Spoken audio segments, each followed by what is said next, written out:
Assalomu alaykum yurtdoshlar, aziz podpisчиклар, yana xudo xohlasa kechki savdomiz 2021 ishlab chiqargan Qora Gentra eng fulli lyuk ABS diska, Amerika 4 yumshoq balon, video registrator, pakana metan, xullas hamma narsasi tayyor, 100% radnoy, 60.000 kilometr yurgan mashinamiz.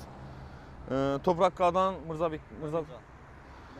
Mo'minjonimizga berdik. Ozon bilan gap ustalarga ko'rsatib, xolab oldilar, mashinalarni afon etib, yana chiroyli nomerlarni ham qo'yib berdik. Atalardan xudo xolasa podarka etib operatorlar, asangdan tabriklaymiz ağa. Yaxshi kunlarni nasib etgan. Kelganingiz uchun rahmat so'rni. Endi yil Captiva, bundan ham ularni ataysa aparib podarka etib o'tirish nasib etgan hammamizga yetirgan shunday farzandlarga xudo xolasa sizlar farzandlarni shunday tabriklab o'tirsa, aziz yurtdoshlar, narxi 160 million so'm naqd pul bo'ldi. Yana afondan qilib, nomerlarni ham chiroyli taqib berdik.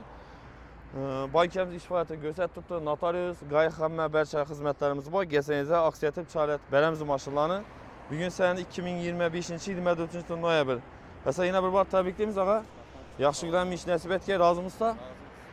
Kelaversa, yurtdoshlar kutib qolamiz, har xil turdagi mashinalarimiz bor.